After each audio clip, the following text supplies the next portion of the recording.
You're listening to Bring Me the Axe. I'm Brian White, one half of this morbid equation, and I'm joined by my co-host and actual brother, Dave White. Hey, Dave, how you doing? Oh boy. You know what? I tell you what, I'm doing okay, but I feel like this whole November has been like a time warp. It just kind of happened, and then it's over, right? Yeah. I feel like I've just been like fired out of a cannon for the last 6 weeks.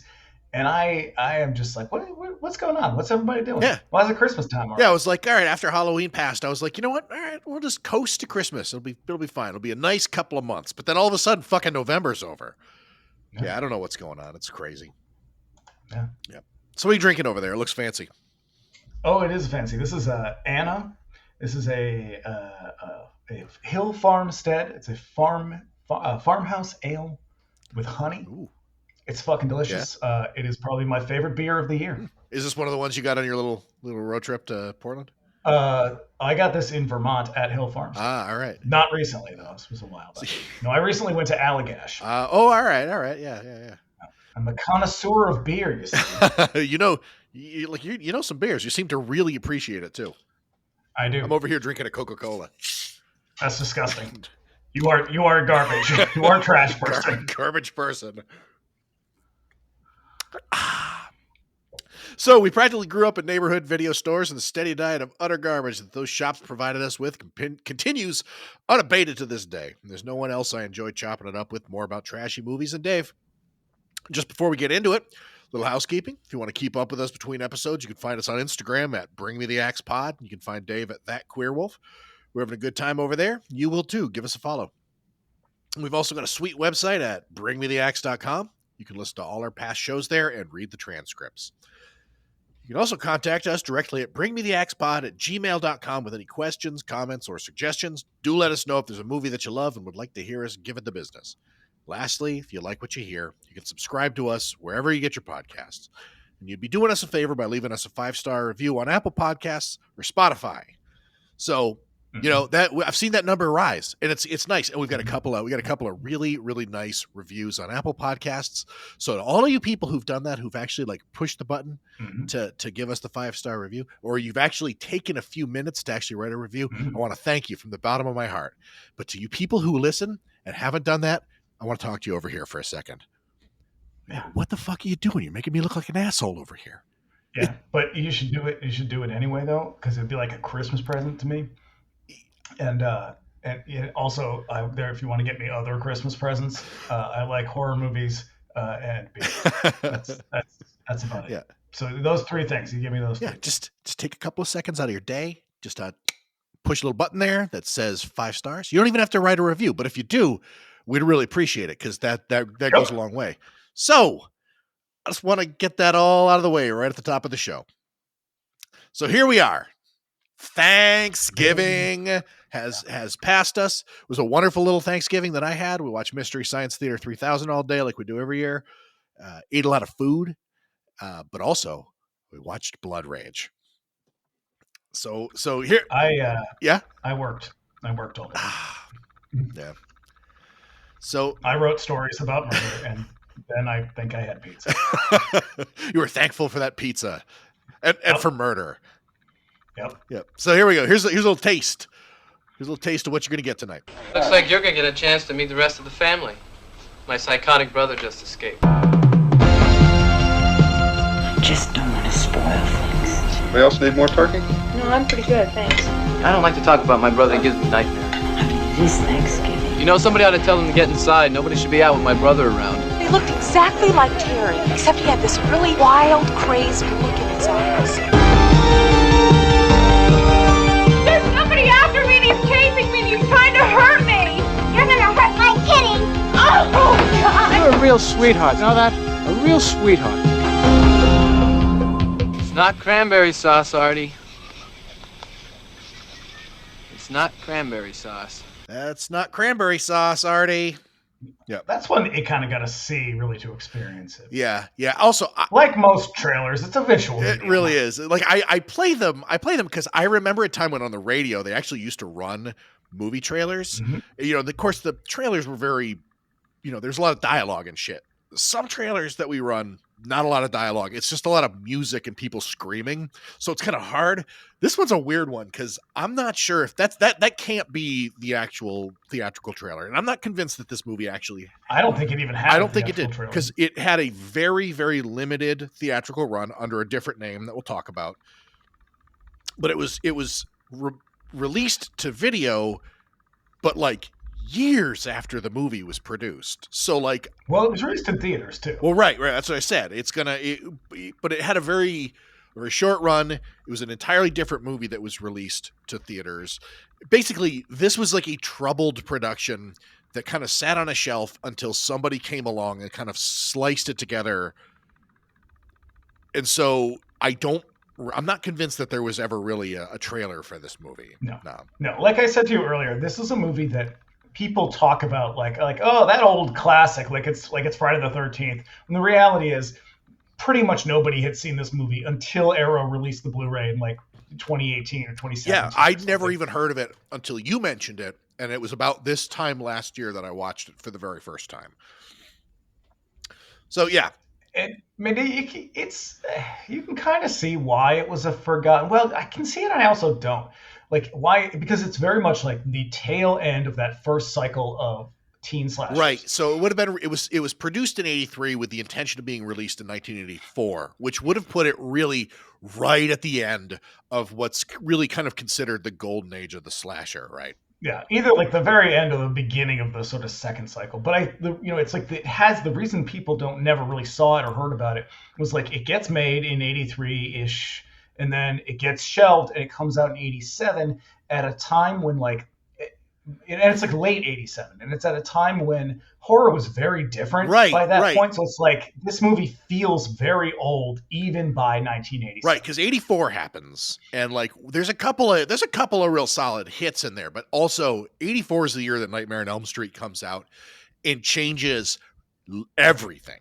Right. And so so the one-offs are kind of done by that. And it's not even that, like, that's not even really sort of like the watershed moment because 87 is the year that Dream Warriors came out. And that's the movie. That's 87. That was 87. And so I guess that makes sense. That's the movie where Freddy becomes the sort of like the masthead fucking borscht belt comedian that we know and love today. That's the one where he becomes quippy and cute and everybody like is buying the costumes and the toys and all the shit. So like it's after that you could no longer just make a crazy person slasher movie. Like even Jason is all of a sudden a zombie killer. Michael Myers has this whole like supernatural angle. We get Chucky not long after that. Yeah. Like everybody's got to have a magic trick behind him. But this is also, as opposed to those, this is a regional film. Like, I mean, as much as it gets sort of, Arrow is one of the biggest, I think, indie releasers at this point. And so for them to do this, it's kind of a big deal. But this is still a regional slasher. So it's basically nobody. It's made by nobody. It stars nobody with the exception of one person. And like the biggest names on this movie are the makeup guy and the composer, aside from Louise Lasser. But no, exactly. Like Richard Einhorn does the music. Ed French does the special effects. We'll talk about both of them. So let's do it. Let's get into it. This is these are the facts as they've come to be understood. So the year was 1987, but it was produced, like we said, in 1983. So other movies released that year. Wait, which year? What? Which year? I'm doing 87. We'll say it's 87. So I know what you're going to say. Don't panic. Hell yeah. Yeah. Refer to our Don't Panic episode. It is. And just watch the movie because it is fantastic. It's majestic.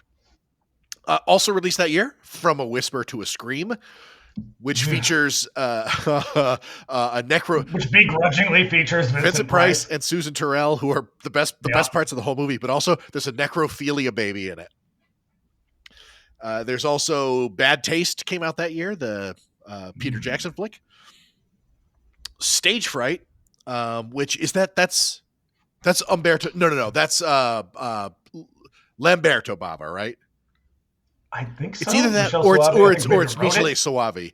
I'm not sure. They did so much together. I could look it up, I suppose. But yeah, it's either. I mean, it's Lamberto Bava's output is pretty low end, and stage fright is a little bit higher end. So I'm going to say maybe not. Yeah, it's got to be Suave. But that's a movie that I hardly really, I don't really remember anything about it, but the only thing that really keeps me fascinated is I am dying to know what that fucking play is about, because it is full of just crazy bullshit. Well, I think nonsense. It's about nonsense.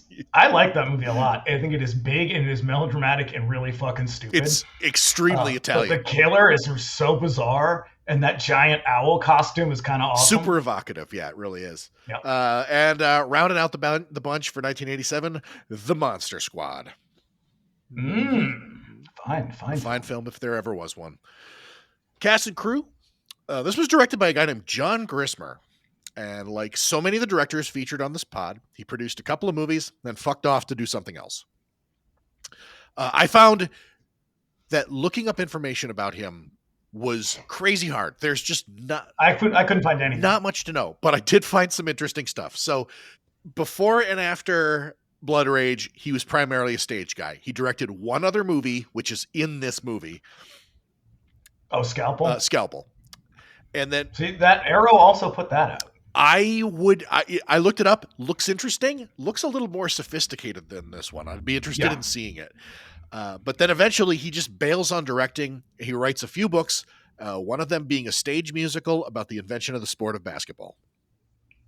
Yeah. And he's like a thriller. He's like I think it says like a consulting professor at Xavier College in Cleveland, which is also his alma mater. I don't know. So yeah. He's a real Renaissance man. He's all over the place. But also he wrote a bunch of books after this, and like that seems to be his bread and butter these days. Special effects were done by Ed French, as we mentioned, who you know from Sleepaway Camp, and like eventually, so all the prosthetic effects in this movie have the same sort of rubbery look as in Sleepaway Camp, but many of the effects and the illusions are well above the norm of its contemporaries. Like, oh yeah, no, they're the scenes, the kind of violent death scenes in this are really brutal. They're brutal and they're very impressive. Yeah. It's weird because like he was one of the other guys who's he has nothing to do with Tom Savini, but he's one of these guys who's like working the illusion angle in order to sort of actually do the violence on screen. A couple of times in this movie, it really, really works out well. And then also some of them are pretty fucking hilarious. Oh yeah. And then he eventually graduates to work on some seriously big deal movies in the 90s. But if a low budget movie in the 80s boasted better special effects than the movie deserved, for instance, Mutant Hunt, it probably had Ed French working on it. Mutant Hunt is a hard one to get through. Yep. But man, I think that's a Mystery Science Theater movie, isn't it? No. But Vinegar Syndrome put it out just recently, and it's really, really bad. It's a very, very bad movie that has a fucking awesome special effect at the end. Cast, we got Louise Lasser, star of the weirdo cult 70s soap opera spoof Mary Hartman. Now, it's a good show. Have you watched it? Because before this, I'd never seen it. It was the sort of thing that I think I was really only familiar with the title because of like it got name checked on The Simpsons. But like I watched a few of them. There were 2 seasons of it, but then there was a spinoff because it was Fernwood Tonight was the spinoff. Yeah, because she left. She was like, "Fuck this! This is really hard because it wasn't." I'm gonna go steal a dollhouse. I'm out of here, y'all. Yeah. They were doing it on a soap opera schedule, so it was like all the time. And she's not a soap opera actress, and so it was just this like grueling, brutal schedule that she had to keep up with. And after 2 seasons, was like, "Fuck this, I'm done." And so for about 20 more episodes, they were like, "Okay, we'll call it Fernwood Tonight, and it'll be about all the other people without her." And then everybody just kind of was like, we're in it for Louise Lasser, apparently. Fernwood Tonight's pretty good. They're both like weird, absurdist. Kind of comedy dramas in a way. And well, Fernwood Tonight's not really a drama, but Mary Hartman kind of was. Especially the first. I found all the stuff that I watched, mostly just clips, was deeply unsettling in the same way that like Twin Peaks is. It's uncanny and it's weird. It's absurdist theater. Yeah. I mean, if you were a weird child like me who watched Taxi, you might remember her as Alex Rieger's ex-wife on Taxi. Oh yeah. But I think this movie was made sort of more during, because she had kind of a career reboot in the late '80s and early '90s, and so I think this was kind of the fallow period for her. Because even she admits, and I watched an interview, and she was just like, "Well, I can't really remember why I decided to do this. I probably just needed money." And I was like, "Ding, ding, ding." That's why I do most things. But yeah. So though she's in several key scenes with the rest of the cast, there are as many scenes where she's just off by herself, rattling around her condo, doing insane shit. Yeah, she's in a very different movie. It's like she's in an entirely separate movie, and she has this deranged quality about her that seems to extend beyond her character. So like in the 70s, there's all these like weird incidences of her having like very public, like nervous breakdowns. Like on TV, because she was the first person to get kicked off of, or to get refused readmittance to SNL. Yeah. And it's hard to tell what's real and what the network sort of tried to spin as like, oh, we meant to do that. So yeah, like one of them, the dollhouse incident that you mentioned actually got written into the Mary Hartman, and that involves her going to some sort of a charity event. And she wanted a dollhouse that cost like a couple $100. She tried to buy it on her credit card, which got declined. And then she made some kind of very, very public scene that involved the police showing up, in which they found coke in her purse, which explains it. I mean, that would explain why she wanted the dollhouse so badly. Things, yeah. Oh man. Yeah. It was either that or open a restaurant or start a music venue. She had a really fucked up life, and to sort of top it all off, she married Woody Allen at some point, which seems to be like a real kind of key downfall moment for a lot of people. For a lot of people who have married Woody Allen. Yes. Good God, a fucking nightmare. What a sleep. Yeah. So also in the cast is a guy named Mark Soper, who's playing both twin brothers, Terry and Todd. And he seems to be actively working to this day, but beyond a couple of minor titles, the bulk of his work is in bit parts. I think he does a lot of stage stuff. Probably. I would imagine that because I think Marion Cantor, who's the producer on this, was working out of New York. So like, of course, everybody's in stage. But yeah, and he's pretty good. Like he's interesting. I don't know if I'd go so far as to say he's good. He's good in certain parts. Yeah. I think I read that in certain some reviews of this movie that remark that like sometimes he seems to be sleepwalking through the role, but then there's other moments where he clearly was very into what he was doing, but he's very inconsistent. I think that's the problem with the whole movie, is the movie itself is very inconsistent. It's like it doesn't know what kind of movie it wants to be. At some points, it leans so far into kind of self-awareness that it almost tips forward. It gets really shitty. And then other times it's like, nope, just a regular slasher movie. And it's kind of like, all right, it's a little bit dumb. But yeah, it's not. It goes back and forth. It's weirdly inconsistent. The pacing's a little strange. But it pretty much just bangs along after a certain point. Yeah, I definitely noticed. Like, I watched this a couple of times, as I usually do for these. And like the first time I watched it, where I was just taking it in and sort of like thinking about what I was going to say about it, like it moves along, at kind of a snappy pace. But for whatever reason, during the notes run, it took me fucking hours to get through it. I kept getting distracted. Yeah, I got really distracted when I was watching it today. It gets a little. It's like there are parts that are kind of boring. And they're still like, they're weird in ways that aren't that fun. Yeah. Like it's the kind of movie that feels like it was made by multiple people over a very long period. I get the feeling that that's because that's what really happened. Yes. Yeah. Oh, so rounding out the cast, because there's nobody else in this movie who's really worth mentioning, is Ted Raimi, who shows up in a really, really small part. And it is his first role. No, they made. He has said as much. He says it is his first role. Weird, because he's in Evil Dead. He said he went to New York, and his father was like, "All right, you've got a year to make this thing work, and if you do not get any parts, you're going to come back to Detroit and work with me." And I don't know whatever. They were furniture. It was like a furniture store. Yeah, and so he was like, "All right, fair deal." And he said he got like the year was pretty much up. He wrote his father a letter and was like, "You were right. This was a bad idea. I'm sorry." And I was like, "Hey, you shouldn't say you're sorry, but okay. Yeah, I'm not going to tell you what to do." And then he was like, so I was about to like pack my shit and go home, and I got this part. So maybe it's like it's his, Evil Dead is he's in it because his brother made it. Okay. This is his first role like as an actual actor. That's what you're saying, yeah. For some reason, he plays a one-off joke at the very beginning. That's creepier than it is funny. Yeah, that scene is real fucking weird. So let's run some notes here.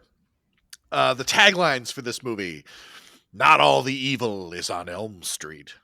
Fucking terrible. Wicked bad. None of these are very good. Nope. No. Or even reflective of the movie. Nope. Like this one. "Some things never rest in peace." Nope. What does that have to do with Nothing. Got nothing to do with it. That one was tied to I think it's called Nightmare at Shadow Woods. Yep. Which they sold with a big with a big like gravestone on the poster and shit. Yeah. Yep. So yeah. Oh, also here's another one. "Nightmares do come true." Also tells me total nothing. bullshit. God, fuck you, whoever wrote these. They're the worst. I hope you never worked again. Well, let me hit you with some contemporaneous reviews. Well, actually, hey, I got one more. Oh, This Thanksgiving, it's not cranberry sauce. Which get used to that one because you're going to hear it a lot. Yeah, they got some fucking. I believe that one came from Arrow. Yeah, so I was digging around. I mean, I was trying to find like contemporary reviews, and there aren't that many of them because again, it's a regional movie that didn't do very well. One of the ones, let's see, this is from the Corpus Christi Times, and it's "Perhaps Miss Lasser thought she was participating in a different sort of film. Perhaps the producers of this film allowed her to think that. But in the context of this woeful movie, she is pathetically out of place. And you know what? I'm not going to disagree with that." Yeah. Let's see. This is another one. This one's not very kind. It is from Bill Von Moorer from the Miami News, and it says, "Lasser looks buck-toothed and redneck. God damn.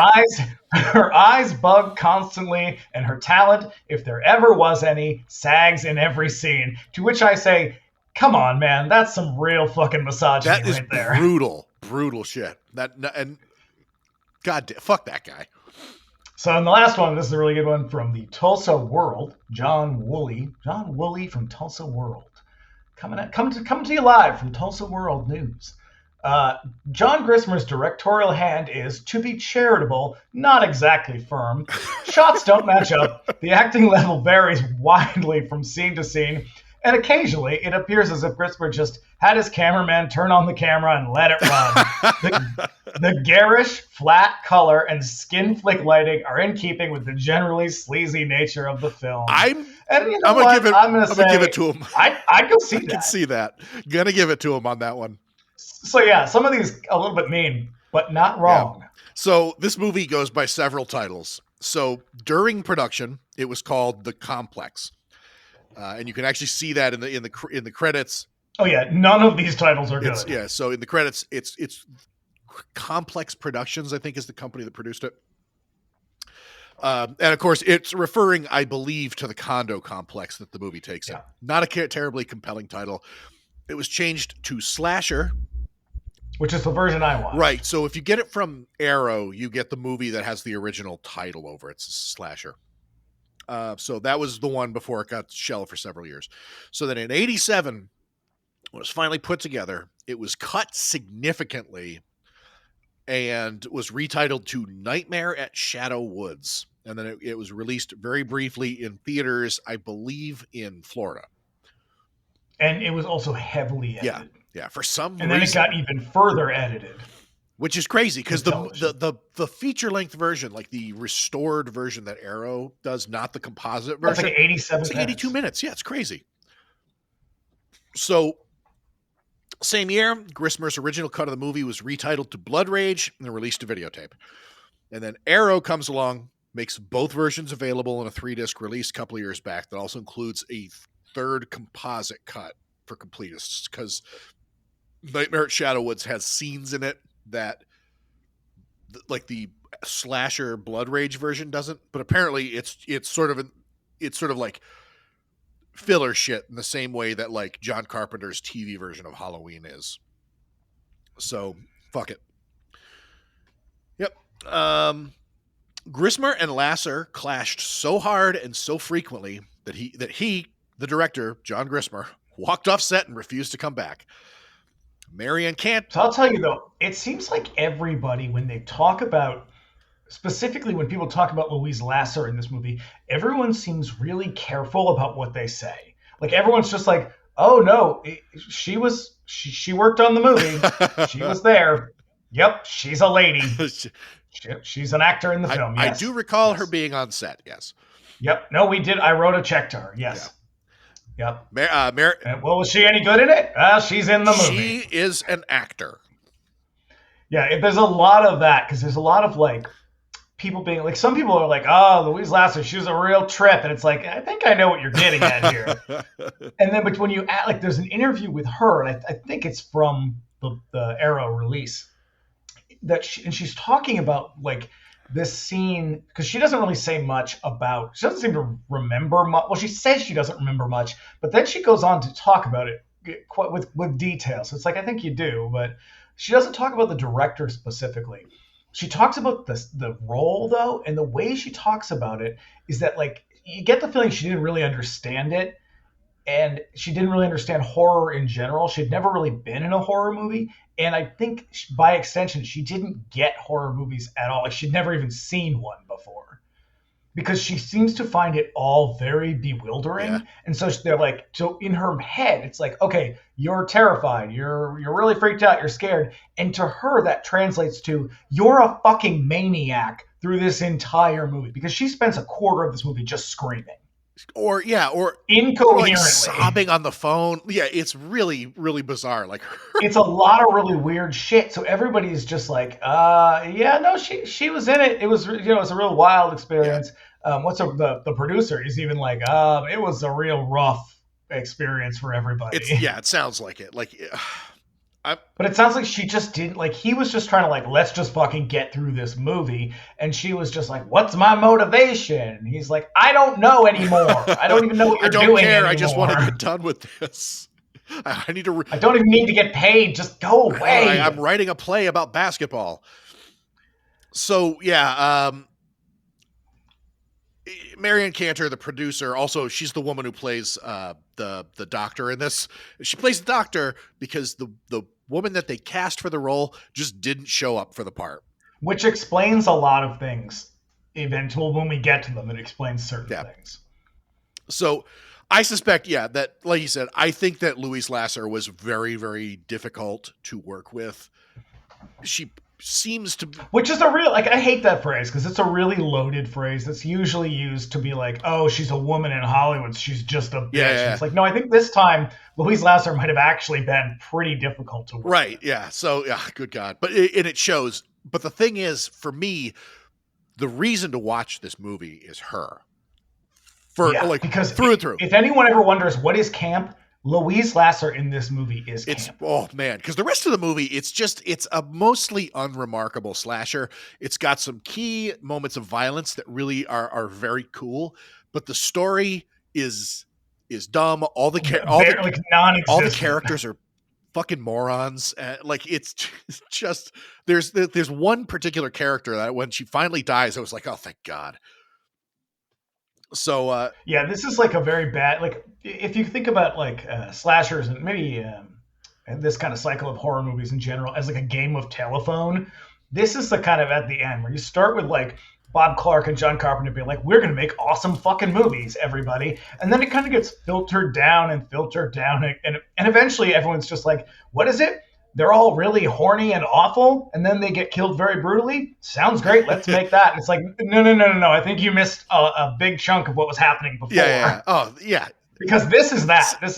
These people are fucking deplorable, and all they want to do is have sex, and they're all awful. Let's kill them. Precisely. Yeah. So also, I have a feeling that even though John Grismer is the director, I have a feeling that Marion Cantor this was primarily her production. Well, I think that's also why this movie took so long to come out on like in a physical release for like home media. Is it sounds like there was a lot of back and forth between, or like there was licensing issues and rights issues where she was trying to buy the rights back because whoever owned them was like, yeah, no, we don't really want to put any more money into this. We're not putting it out. And so she was like, it took forever until she finally got them back. It sounds like she was very much the one driving this. Yeah, because she was the one who got all the money together to make it. And it was all put together from like, there's no film production, there's no production company behind this. This was purely independent, and it was financed by like investors, meaning like people she when knew. I use the term regional slasher, I should probably clarify that that's what that means. Is it doesn't have a studio backing it. It's not shot in Hollywood. It's like regional movies are movies that are made usually with money, they're funded by like local investors and in like a producer. Yeah. That's how the movie gets made. And most of them are terrible. But I mean, Halloween was a regional slasher. Yeah. So Yep. some of them are great. Yep. But they're very, very few and far between. The music is a rad electronic score by Richard Einhorn, as we mentioned. Hell yeah. Themes. Why is this not out on anything? I don't know. The theme song is the one song that every Outrun musician has been copying since the mid 2000s. He also did great scores for The Prowler and Don't Go in the House. Yeah, Prowler is one of my favorites. Don't Go in the House, I don't love. I love the disco songs. Didn't he also did, what's the Nazi zombie one? Oh, Shockwaves. Yeah, he did. Did he do He that? did some stuff with Ken Wiederhorn also, but he did that one, yeah. And another one that I'm forgetting the title on.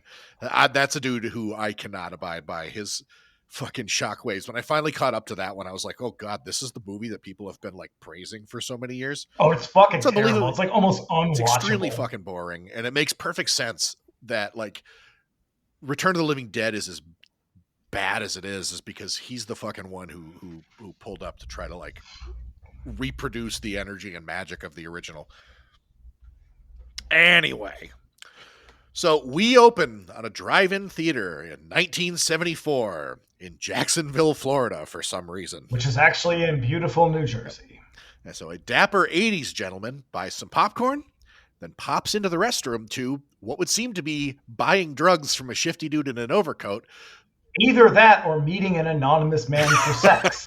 That's because that is how that shit reads real hard. Ted Raimi like sidles up to him, kind of gives him the eye, opens his jacket, and is like, condoms? Yep. And it's like, okay, I'm pretty sure I know where this is going. I've seen this in some other movies. No, it's not. It's just like some weird 80s shit where it's like, this would work in like a high school cafeteria in like an 80s kind of sex comedy.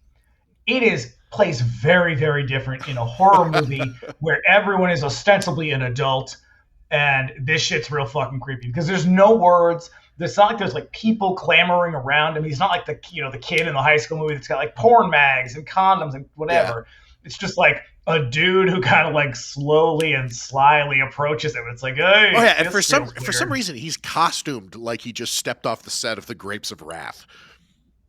Well, either that, or I was like, he's got a real heavy, like, Pretty in Pink vibe, like, just kind of like real dapper, like, ring a ding, kind of like, all right, well, it's Jacksonville, so, it's classy for Jacksonville, I guess. But yeah, apologies to anyone, and you know what? Not apologies to anyone in Jacksonville. That state can suck. Yeah, you've had your chance, Florida. So yeah, he's selling condoms like a creep. And I realize that this is very convenient if you're at the movies, you want to have sex, but this guy could have just gone to CVS before the movie. But the all the condoms have really like, I mean, apart from like the Trojans, they have really fucking funny names like Chic, as in like Oil Chic, and Fiesta. As in Oil Fiesta. Oil Fiesta. My new band, Oil Fiesta. Yeah. So now say goodbye to Ted because he's not coming back. And apparently, this is where everybody goes to fuck. It's like a public park in England or something. There's something really weird about this shot. So in the Ted Raimi interview I watched, he talks about how like this was in an abandoned drive-in in New Jersey. And he was like, there were so many abandoned drive-ins in that time. And I thought, is that why they show up in movies a lot in the 80s? And into the early 90s, is like these places, they looked more or less the way that they were left when people left them in the late 70s, early 80s, because the multiplexes took over and nobody went to the drive-in anymore. Well, yeah, it's something that I kind of think about, and it's like, it was something that you saw a lot in the 80s, because a lot of these movies, obviously, are being written by boomers. And so for the same reason that like whenever they do like a comedy or something like that, pop music would feature, it was always like Little Richard or Yeah, thanks, Kenneth Anger. or something like old music from like 1960 or something Yeah, like that. it's American Graffiti. Yeah. So it's Happy Days in American it's Graffiti. boomer nostalgia for that. But I wonder if like because it's like it would be like shooting in a mall now. Like because there are so many empty malls, you can do that shit for cheap, and you don't have to worry about like shooting in a downtown area. There's not going to be any people there because you can see a lot of the shots in this scene are really tight shots, and it's probably because they did not have enough people to fill out this place. So you'll see there are certain scenes where the camera will pan left or right, and it's like, oh, it looks fucking vacant. Yeah. When they really pull back, but like everything's a tight shot. Yep. And they're all sexy people, young and making out. Yep. It's supposed to be the not everybody is young and sexy. It's supposed to be the 70s, but everybody is like in their fucking 80s fashion, and they're all like they throw in a few like kind of leisure suit looking dudes and like guys with like a true wasted pant, but for the most part everybody in this scene looks like they're in 1983. Yep. And so everybody except the hippie and his old lady start making out. Like every single car just devolves. She's not into it. She wants to watch the movie, which is, I think, The House That Cried Murder. And it's so if there's, and like I said, everyone's making out, including a girl who takes a huge draw for cigarette and immediately leans in to kiss her boyfriend. Oh. There's nothing hot about that. Just a mouthful of menthol. Oh god! So Parliament Lights, Virginia Slims. So Maddie Simmons, played by Louise Lasser, is also at who is fucking awkward from the jump. Oh my god, dude! Everything about the sort of like intimate moments in this movie make me cringe like fucking crazy, and this is Exhibit A. Because I don't want to be unkind here, which is a great way to start anything. I don't want to be unkind, but she plays this role like she has been kicked in the head by a horse. And it does not help that they try to make her look younger. Like she has like this real kind of Holly Hobby, more like baby Jane Hudson aesthetic that's so fucking creepy. And it is like, are you trying to make her look younger? Because by making her look younger, you're making her look worse. I can't tell if they made like, I mean, they must have made an attempt to sort of be like, okay, so this is 1974. And so she's going to look a little young, because in the next scene, when we jump forward 10 years, she's wearing practically the same dress. She's got her hair in the same exact style with the same shit in her hair. And like just really heavy makeup. Yeah. Yeah. So she's at this theater with a guy who is the slowest kisser in the history of the human race. They stare. He's a real scumbag. Oh, he sucks. Too. Fuck this guy. I wish Terry could have killed him. So they stare at each other awkwardly while he slowly, very, very slowly and deliberately moves in. But oh god, it's so gross. No, it is. It's the worst. She doesn't want to go too far because her boys are sleeping in the back of the station wagon. And they are, in fact, because we see them. So undeterred, he slowly... with a bizarre plastic machine gun laying across him. I know, because it disappears and then it reappears later in Terry's room. So, yeah. Kids' toys. They just don't make them like they used to. Back when America was great. Realistic rifles. Yeah, it's an assault rifle, kid. Yep. Undeterred, he slowly, ever so slowly, goes to kiss her again. And this time the boys wake up and one of them says, "Mom's at it again." Yeah, Mom's at what again? Oh, she's a hoe. Making out with a deadbeat in the front? Like, is this happening a lot? She's trying to land a man. Yeah, she is. So they slip out the back and they go wandering around the lot. Yeah, one of them goes, "Let's get out of here." Go hack some people to death. It doesn't make a lot of sense but there's so many points in this movie where it is just like, how do we advance the plot? I don't fucking know. Just put in a weird moment. Yeah. Get to it. Like, there's no Deus Ex anything. It's just like, I don't know. Then this happened, I guess. Yep. It's like they just sneak out of the bed of the station wagon. And like, let's go out and kill somebody. Like, what? Yeah. So what is the prompt here? Yeah, Terry finds a hatchet in the back of a pickup truck and he takes it with him. And then wandering some more, he finds the guy from before, from the restroom, the one who bought the rubbers, fully naked. Fully nude, both of them. In the back of the car. Now, Now, if anyone has ever had sex in the back of a car, it's uncomfortable to begin with. Nobody's getting fully nude at all. These two, though, they are like at home, very comfortable. It's like they got a waterbed in the back. Yeah. Well, it is 1983. They probably do. They better have a waterbed. Oh, I know. There's nothing better in this world than smoking pot and having sex in a waterbed. I heard that in the movie. Yeah. So that movie is pieces, y'all, and it's great. Episode 3, watch it. Terry leans in, watching them do it, while Todd lurks in the background. And when he's busted by the guy for watching them, Terry starts whacking the dude in the face with the hatchet. And then the lady takes off screaming into the night, fully nude. Yeah. Just like you do at a drive-in, I assume. Yep. So back in the station wagon, Maddie stops the slow kissing dude again, who gets frustrated, proclaiming this time, "This is why I don't do women who drag their kids around with them." Okay, fair. Fair if you're a dirtbag from the 70s. When she looks back in the... Disco Stew does not advertise. And when she looks in the back, the boys are gone. So now, Terry, absolutely covered in blood. What he does is he smears a little on his brother Todd's face. He puts the hatchet in his hand when everybody comes over, including Maddie. But Todd is now catatonic at what he has seen.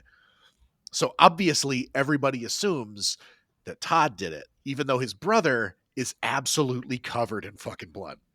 And also, the girl who was in the car saw them both. She should be able to point out which one was the killer. Ooh, but could she? Because they're twins, you see. Well, they are dressed differently. So, yeah. But she was fully nude and running away, so who knows what she saw. So now we flash forward 10 years. And Mom hasn't aged a day. Nope. She still looks creepy as hell. She's got those Louise Lasser jeans. Ooh. She visits Todd at the mental hospital that he's been locked up in ever since.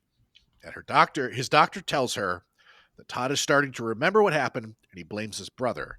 But she won't hear it. For some reason, this is all done in voiceover from the doctor's notes. Here's why I think it's done in voiceover. My guess is they showed up in Florida to make this movie. The person who was supposed to play the role did not show up. And so what's her face? Cantor? Is that her name? She jumps in and she's like, fuck it, I'll do it. I'm game, because that's what you do. But she does not know the part. And so they have to do ADR later when she's reading the script. Oh, okay. That's my theory on this one. That makes sense. I'd buy it. Because it doesn't, she's in it a couple more times, but she doesn't say much. Right. But the thing is... And then she dies a hilarious death. She is an actress. Because she'd been in a bunch of stuff before this. No, she's fine. It's just that you get the feeling she didn't have time to learn she had no this prep. before they were had to get, fucking cameras going, get in there, and the dialogue has to come later. Yeah. So she kind of peas and carrots is her way through it, and then they fix it in post. So the doctor brings out Todd to see his mom. It's Thanksgiving, and she brought him pie, which he mushes up. Okay, I missed the pie part of this. So when he starts crushing this thing, I was like, did she bring him a box of peanut butter? What is that? What an odd gift. Yep, he mushes it up in his hands and angrily throws it at the wall. I love this scene because he's very intensely just mashing it up. And he has this look. I think they do a pretty good job because they're both played by the same person. They do a pretty good job of differentiating Todd and Terry aesthetically, visually. Todd has this shell-shocked, wet look to him all the time. Have you ever watched I Think You Should Leave? Yes. So there's that guy, that actor Connor O'Malley. Whenever I see Todd, I think of Connor O'Malley's character from the Honk If You're Horny sketch, where he's just... I did see a sticker that said that on someone's car. I have not seen that. He's all disheveled and fucked up, and they look almost identical. Because but they make him look a little bit silly. Okay, I get that you need to make you have to be able to tell these two apart for the sake of the film, but he just looks this is someone who is by their account not mentally ill, maybe traumatized a little bit, but he is catatonic most of the time. He looks like his performance is that of a frightened dog. Yeah, that's fair. So back at home, Terry, the other twin, is playing football in tiny shorts ahoy, everybody. Tiny shorts. And none of the men in this scene are wearing underwear, just FYI. I don't know how they could. Yeah, because they're all wearing. There's like 3 dudes. There's a couple of chicks, and the dudes are all. That is like some real 80s. Oh yeah, real 80s fashion. This is real like eat shit and live kind of territory. You're right. Those shorts must have had something to contain them, because like their balls could have been just falling right out of these things. It's unbelievable. Yeah. But yeah, he's got his dapper 80s friends and their girlfriends. When along comes Andrea, head to toe in a jazzercise outfit, who is home from Nipples McGee. Oh, Jesus Christ, man. Not a bra to be seen in this movie. Nope. Well, hey, it's fair. Nobody else is wearing underwear. Why should she? It's a very egalitarian set. Yeah. So Terry takes an immediate shine to her, in spite of kissing his girlfriend Karen only seconds before. So now we cut to dinner. And everybody is in extreme close-up, and it's just shot after shot of people like laughing, just having a great time, like the scene in Ron Burgundy, where they're an astute observation has led to laughter. An astute observation has led to laughter. We are laughing. It's very like. This is again a moment like when younger people are like, oh, the 80s were so cool, and I'm like, no, this is what the 80s actually looks like. That's the thing, is the fashion and the decor in this movie are fucking vile. I have a note in here that this movie is a perfect time capsule of of the early 80s, which is why it doesn't work in 1987, because it is a really ugly movie. Yeah. It feels so out of time. Yeah. Yeah. And like, especially once we get into the apartments, because the apartments were very clearly built in the 70s, because there's like thick shag carpeting on the floor, and there's like it's like that shitty apartment you lived in Florida. Yeah. Yeah. That's accurate.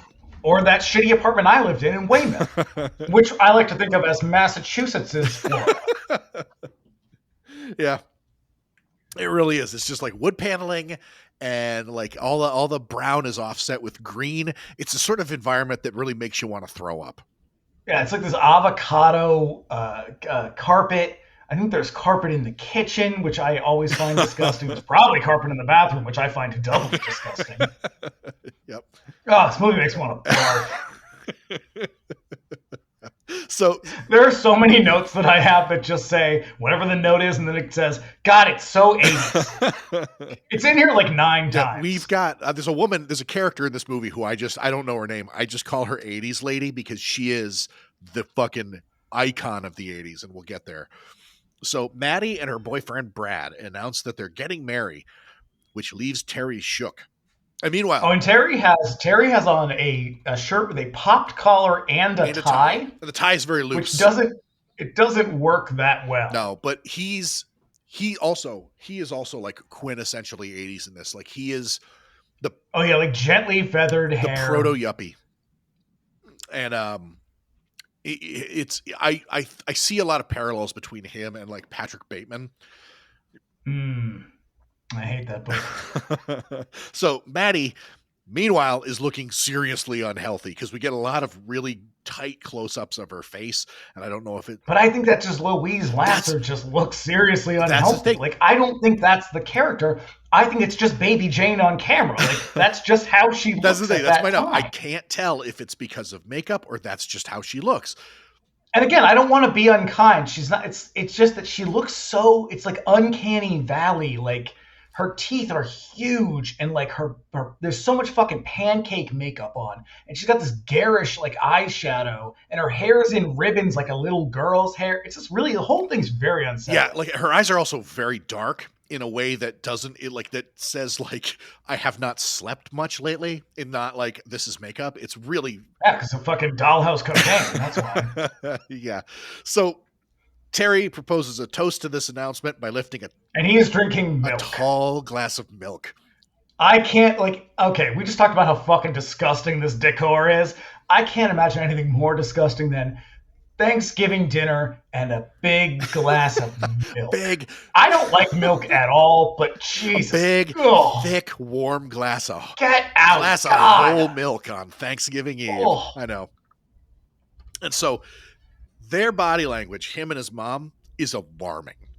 And there's some real weird shit in this later. Yeah, and the way that she holds him and caresses him, I'd like to think that it's some kind of subtle device to indicate the unhealthy nature of their relationship, but I think I might be giving the movie a little too much credit.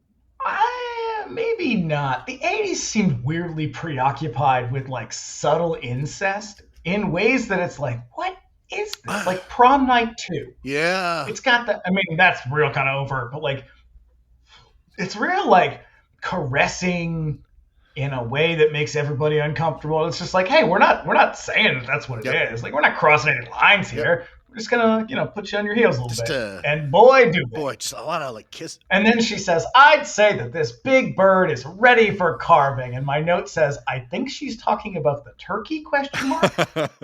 Yeah. So while all this is happening, Maddie receives a phone call. And she retires to the kitchen to take it. And then Terry follows her into the kitchen. And this kitchen looks like the house we lived in like 1985. That's what that kitchen reminds me of. Yeah. Yep. And she we find out that was the mental hospital that called, informing her that Todd is missing. And she says she's basically like, we need to keep this between us and don't tell anybody, because I want this Thanksgiving to be perfect and I don't want to ruin it with this. Now I'm gonna interject with a note here. And again, I don't want to harp on her appearance, but I'm gonna tell you this. This is how I know that the camp in this movie comes mostly from Louise Lasser, because given the dress that she's wearing, I'm just going to have to assume there are no gay men involved in this. Because that dress does nothing for anybody. I find myself repelled a little bit. Again, God, I don't want to fucking make this about her appearance, but it feels like a very... But her appearance feels intentional. It feels intentional. Because that's not what she looks like in real life. Like in life, she doesn't look like this weird kind of bottom shelf Jane Hudson. Like it's this very like... Her teeth look fake. Her tits look weird. Her dress is awful. Her hair's in pigtails in this kind of like little girl pageant show way. Like everything about this appearance is off-putting. And I think that's either intentional or she just like didn't understand the assignment in the weirdest possible way. Yeah. Yeah. It's God. Like it's not like a comment on like, oh, she's an unattractive woman. I don't give a shit about that. And I don't think she is. I think it's just like whoever did this or why they did it. I think this is done intentionally, and it just doesn't make sense because there's no explanation. There's no context for it whatsoever. You're just supposed to kind of pick up on it through just watching it. And I think the only reason that I really ever sort of noticed it is just because in the last year I've watched this movie a bunch of times. So like it's subtle. It's too subtle for a movie that just has zero subtlety, Yeah, like if you watch the other shit she's in, like even if you watch, in Mary Hartman, she's like she looks a little Southern, but like other than that, she's a good, fine-looking woman. Oh yeah, like, she looks normal. There's nothing weird about her appearance. I would call her pretty for sure. Like she's an attractive woman. She has a very 70s look about her. For sure, she's very 70s aesthetic, but like she's a fine, attractive woman. But like that's why every time I see it, it's like this feels like it's being done intentionally. I just don't know who did it or why. Yeah. But in the next scene, Terry emerges from the kitchen. The first thing he does is tell everybody at the table that his brother escaped, to his mother's horror. Yeah. And so after dinner... I mean, I don't know how you'd know. Like, this is what her face looks like the entire movie. She just has this, like, kind of shocked, horrified look on her face the whole time. Resting, shocked face is what I would call it. Yeah, or, like, baffled. Like, she's just like, where am I? Yeah. So after dinner, she retreats to her room to stare at a wall of photos of Terry when in walks Brad, who sits down and starts making out with her. Yeah, Brad is really aggressively handsy in a way I do not like. So I watch, one of the things that we pay attention to as we're watching these is like shit we wouldn't have noticed as children. And the thing that I am bothered by a lot is how physical men are with women. And it bothers me when I see it in public in general. it bothers me when I see it in movies, and he is so aggressive. He's grabbing her face, he's grabbing her arm. Yeah. Now Brad is a disgusting beast, and I don't mind saying that. Brad looks like his face is melting off of him. Like, he looks like he is made of wax, and he is terrible. He looks like... We don't have to endure him for long, though. He looks like a father character from like a forgotten 70s sitcom. Yeah. That's really... Like, however much pancake makeup Louise Lasser has on, he has 3 times as much. Yeah. So... And he just, like, he looks old and sick and terrible. But yeah, the way that he sits down, and it looks like he's just going to comfort her, but the first thing he fucking does is he puts his arm around her and he pulls her in really, really fucking tight and close. And then he grabs her by the fucking chin. Yeah, he does the Shelley Winters thing, that commanding, like, I'm in control of this scene. But I just hate watching men grab women. I mean, I hate watching men grab anybody, but, like, I hate watching men grab women in that way. It really bothers me. And so the whole time watching it, I'm like, well, thank God he dies soon, because this guy sucks. Yeah, I fucking hate this character, Brad. So she pushes him away and declares that she just needs to clean the house to feel better, which kicks off just a frantic series. Which is another moment that's like, is this an ad-lib line? Yeah. Because this really dominates the character for pretty much the rest of the movie. This is what she does. But yeah, Brad, we find out, is the super of the whole condo complex. And he informs. He has super condo complex super energy. Yeah. He's a bureaucrat 100%. He's like, I'm the general of this army. I forgot. Jacksonville complex. We cut to Terry. He goes to answer the door, and he's ambushed by a hospital orderly at the front door. That is awesome. Who accosts him with a tranquilizer gun. Now, so Todd's doctor is also there, and she de-escalates the situation. And Brad and Maddie come running up, and on seeing the gun, she shouts, "What's that gun?" Yeah, and then she goes, Dr. Berman, have you found him? And in the greatest, flattest moment of this entire movie, she goes, no, I haven't even looked yet. Just got to be upfront with you. It's like Tim Curry and Clue delivery. Like, what are you talking about? Yeah. So now Brad, we find out he's super in the whole place. He informs the doctor where she should start looking for Todd, which is out on the back patios, and they have a nature trail out in the backwoods. And so Jackie... Full of bobcats. Yup. Nothing but alligators and bobcats. Jackie, the orderly, is told to go and search the patios while the doctor goes out on the nature trail. Now, much like everybody in this movie, Jackie is here to die. Yep. And his death is pretty fucking funny. Yep. So, in his office, Brad cracks a cold can of old-style beer, listens to a little religious programming on the radio, while Terry sneaks up behind him with a machete.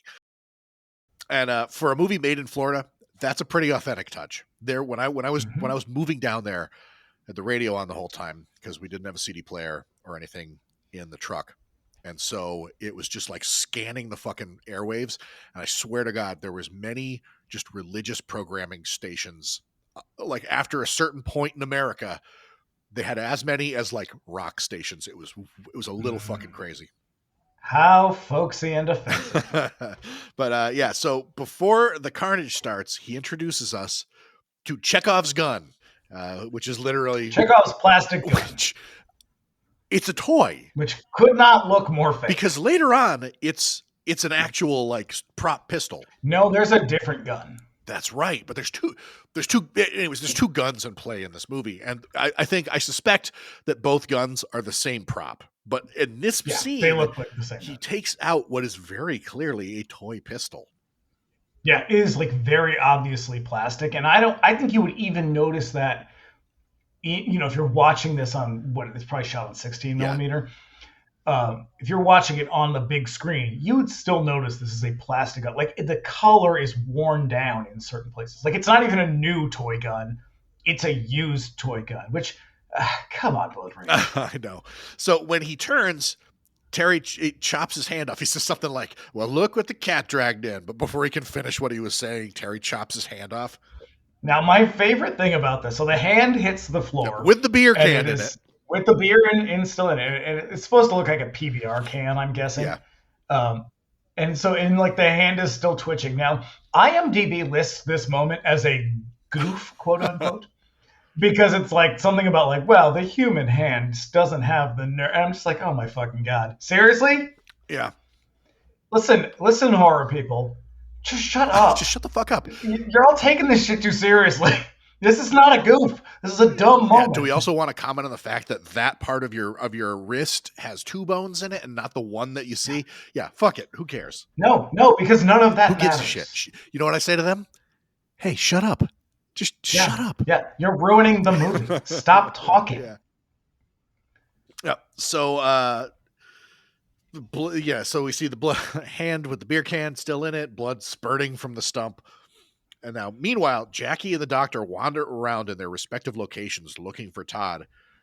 And it's real Keystone Cops. Yeah, it really is. And so Jackie, this whole movie is nothing but bumbling people. This scene in particular, Jackie decides that he should lure Todd out with a little weed.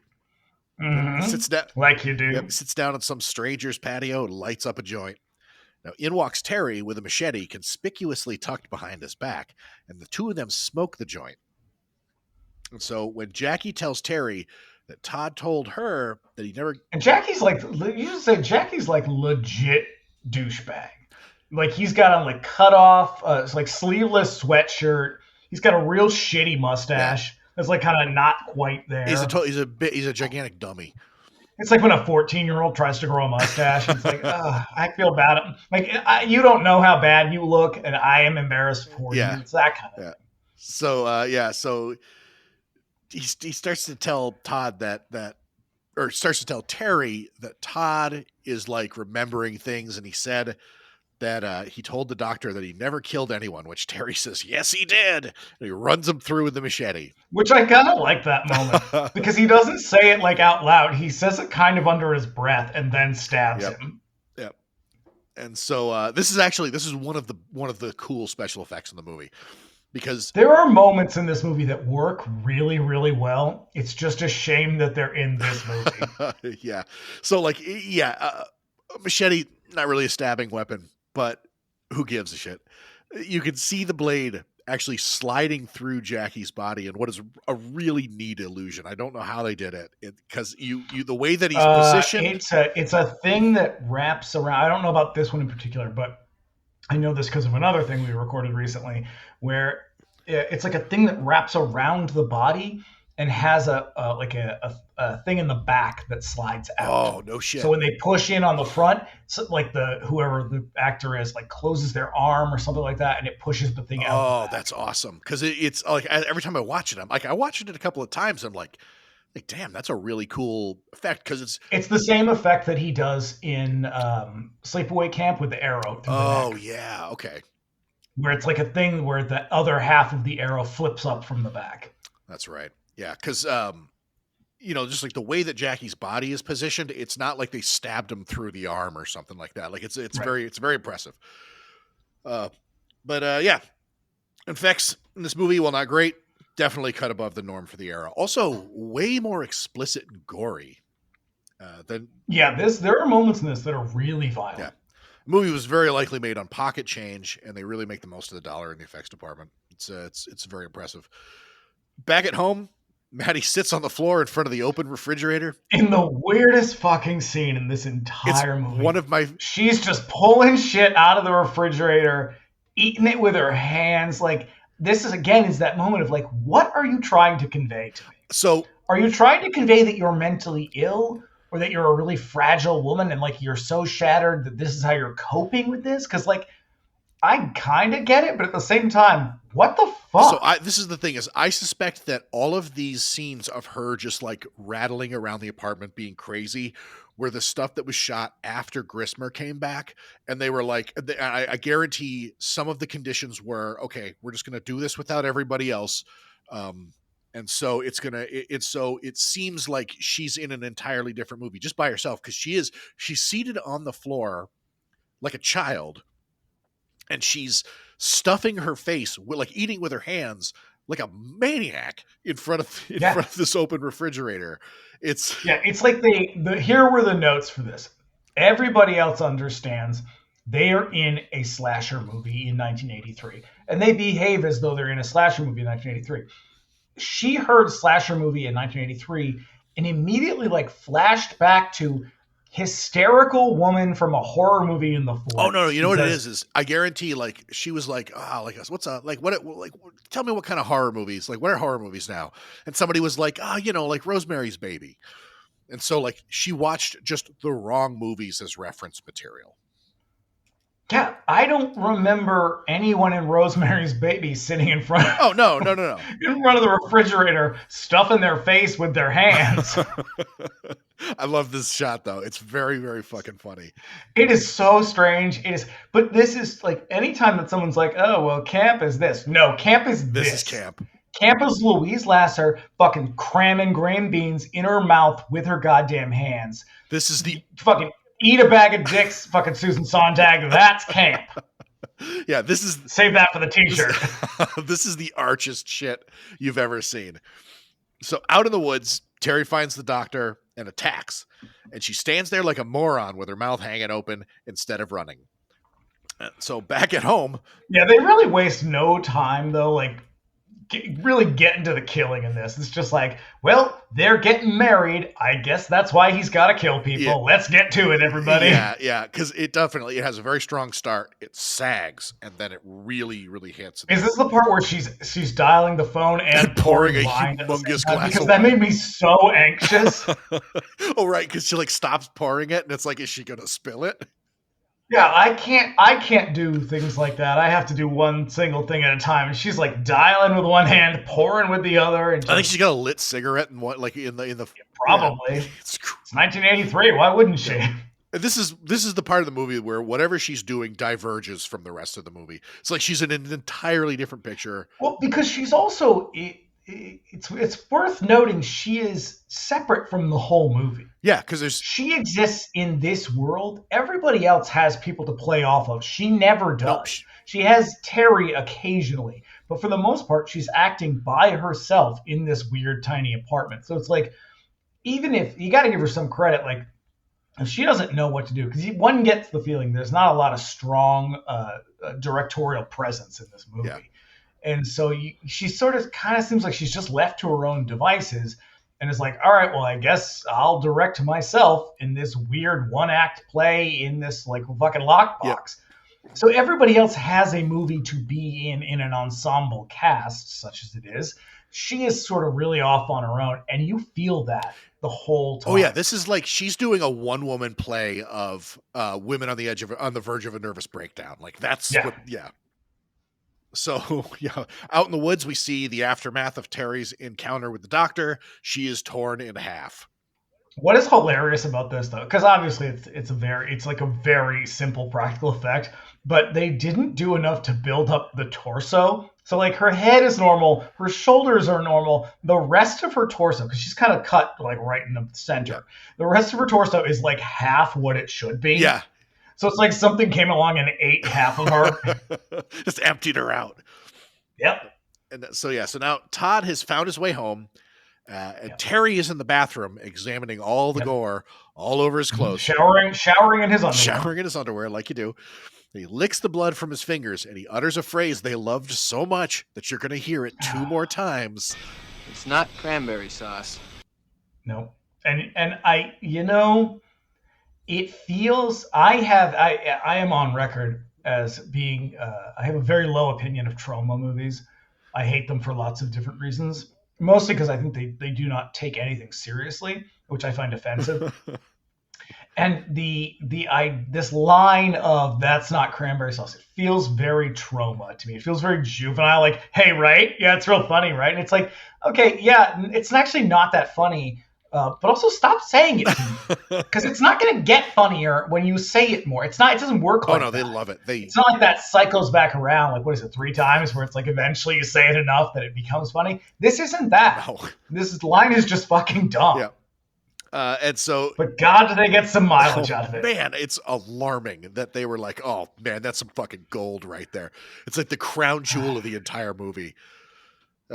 So Maddie frantically cleans the stove, and then she makes another phone call, and then we see who she's been calling, Brad, who is totally dead and posed in his office.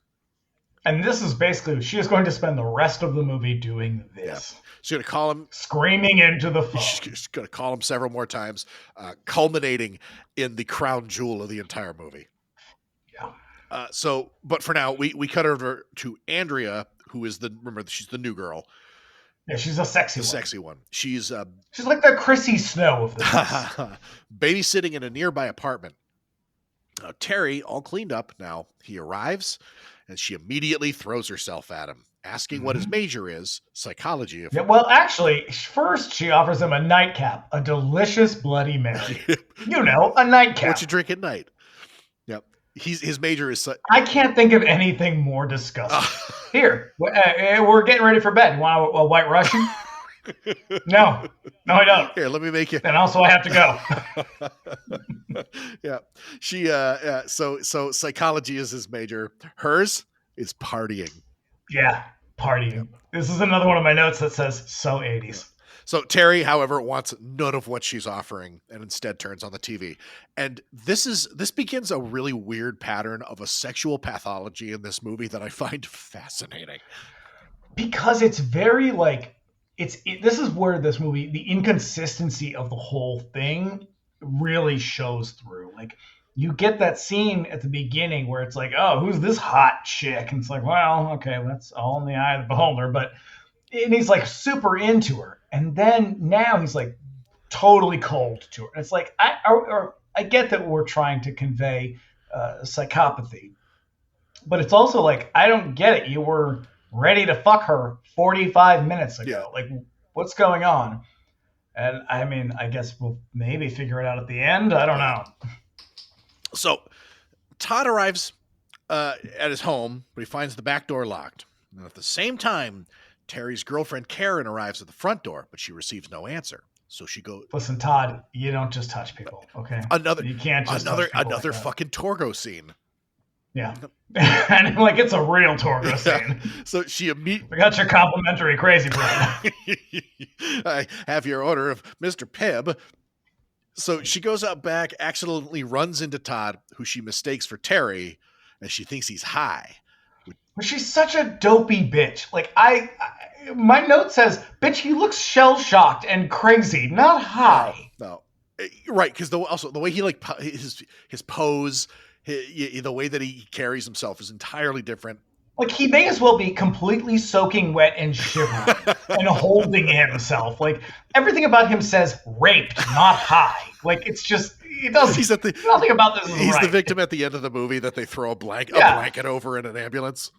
Yeah. I mean, and, she's like real kind of like Chinatown Lori Loughlin. Like, she's not the best actor in the movie. She's one of my least favorite characters in the whole thing.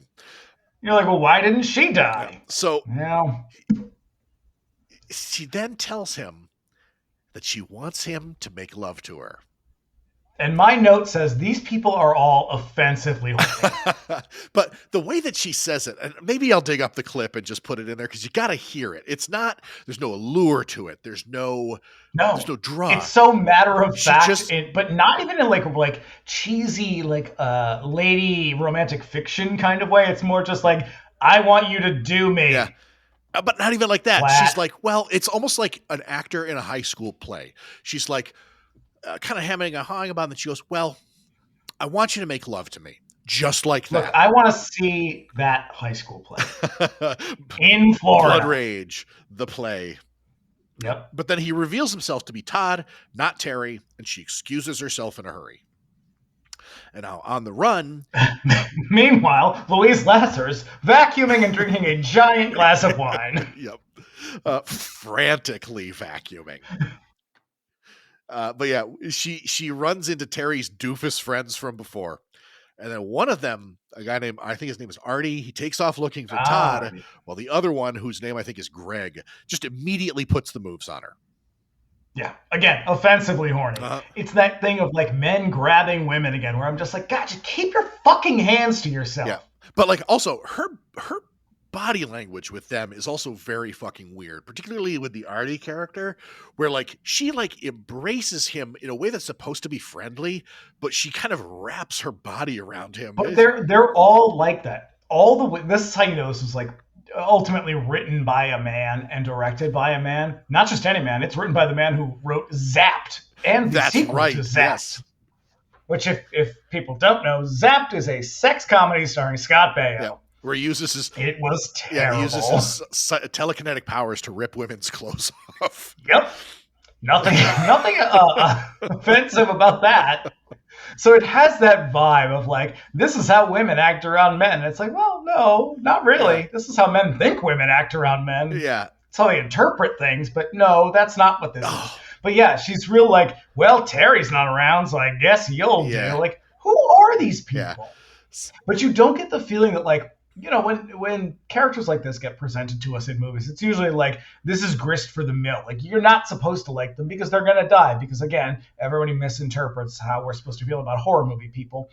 But in this case, it's like, no, I think you'll just think this is how people are. Like, well, this is how young women are. Like, no, it's not. Yeah. Yeah, I've got.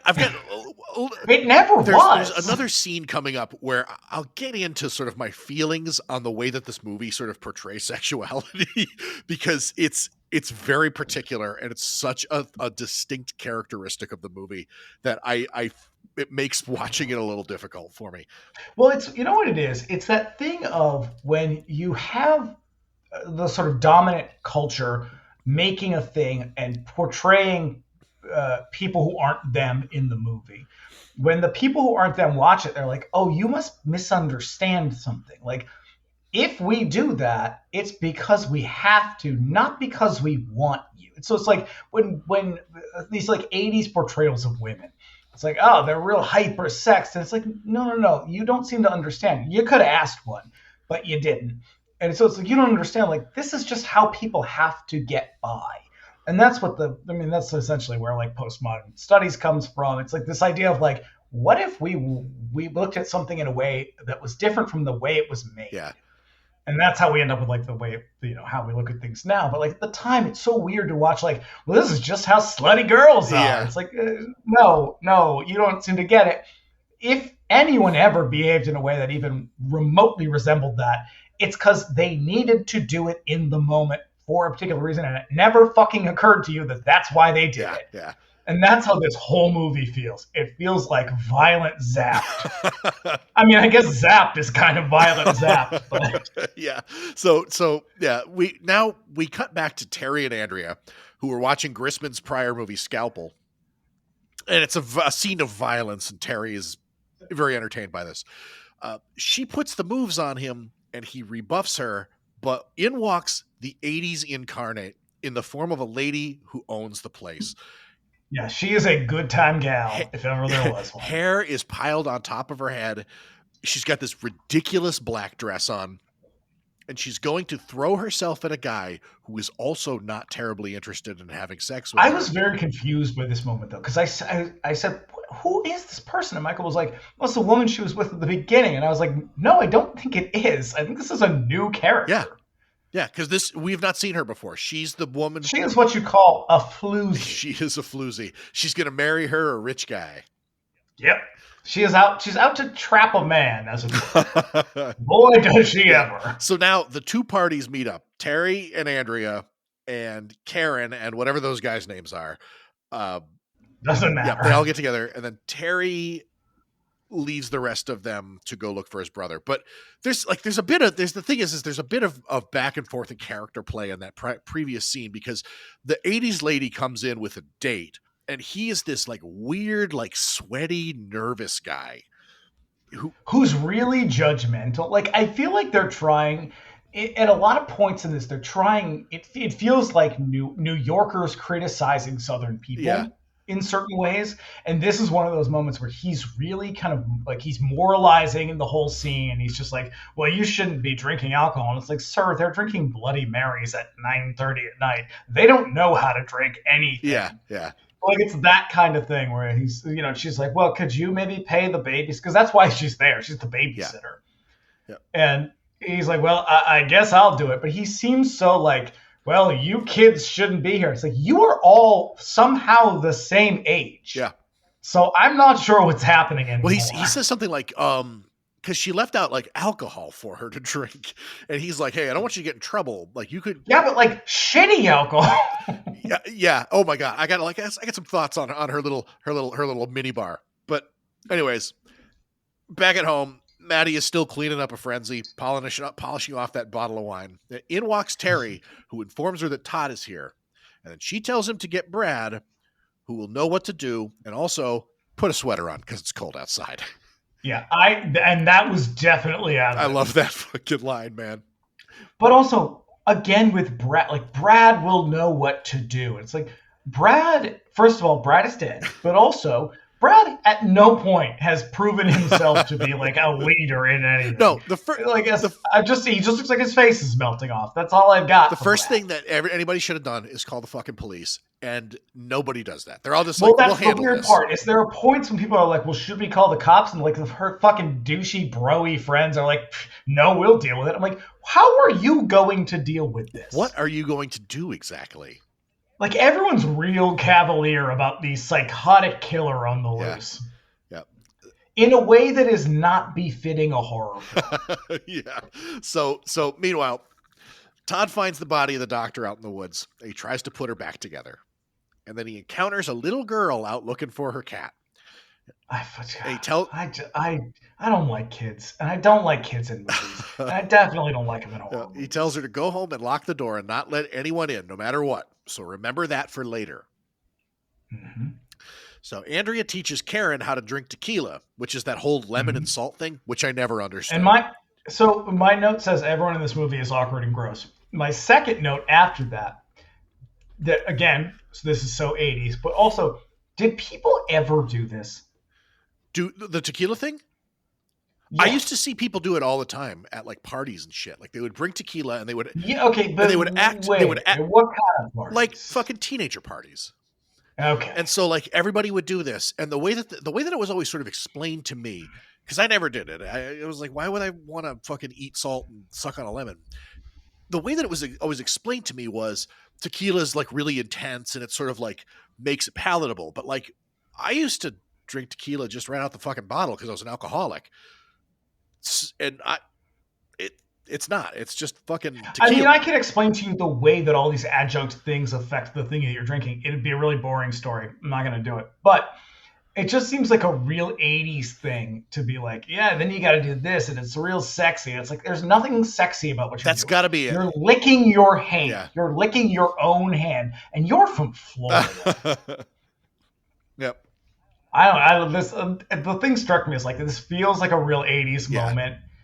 And I'm just like, I don't think I've ever seen anyone do this. It must have been like a fraternity thing, like a frat party kind of thing that just sort of like bled out into the broader culture.